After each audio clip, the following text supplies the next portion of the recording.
অবশেষে অনেক জল্পনা কল্পনা আর নাটকে তার দীর্ঘ 1 মাস পর মুক্তি পেয়েছে বাংলাদেশি পতাকাবাহী জাহাজ এমভি আব্দুল্লাহ। উদ্ধার হয়েছে 23 নাগরিক।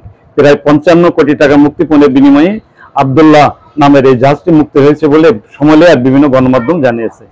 ভারত মহাসাগরে সময়লা জলদস্যুদের কবলে পড়ে এমপি আব্দুল্লাহর 23 নাগরিক মুক্তি পেয়েছে। 14 এপ্রিল শনিবার সকালে জাহাজটির মালিক কবির গ্রুপের মিডিয়া উপদেষ্টা মিজানুল ইসলাম এই তথ্য নিশ্চিত করেছে। মিজানুল ইসলাম আরো বলেন, জিম্মিদশা থেকে জাহাজ সহ সব নাগরিক শনিবার দিবাগত রাত 3টার দিকে মুক্তি পেয়েছে। জাহাজ এমপি আব্দুল্লাহ এখন দুবাইয়ের দিকে রওনা দিয়েছে।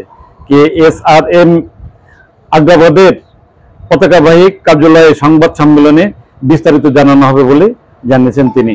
কবির গ্রুপের HR শিপিং এর মালিকানাধীন HR শিপিং এর সূত্র জানিয়েছে, ওই জাহাজে প্রায় 55,000 মেট্রিক টন কয়লা ছিল, যা গত 4 মার্চ আফ্রিকার দেশ মোজাম্বিক গাম্বর থেকে বন্দর থেকে এই কয়লা নিয়ে যাত্রা শুরু করে জাহাজটি।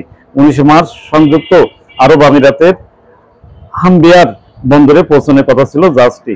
এর মধ্যে 22 মার্চ দুপুরে 1:30টার দিকে ভারত মহাসাগরে জলদস্যুদের কবলে পড়ে জাহাজটি। ভাড়ার বিনিময়ে মোজাম্বিক থেকে দুবাইয়ের আমদানিকারকের কাছে কয়লা পৌঁছে দেওয়ার কথা ছিল এমপি আব্দুল্লাহ।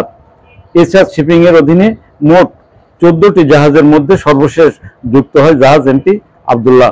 2016 সালে তৈরি এই জাহাজ ক্যারিয়ারের দৈর্ঘ্য ছিল 189.93 মিটার এবং প্রস্থ ছিল 32.26 মিটার, ড্রাফট 11 মিটার কিছু বেশি। গত বছর জাহাজ HR শিপিং কিনে নেওয়ার আগে এটির নাম ছিল গোল্ডেন হক।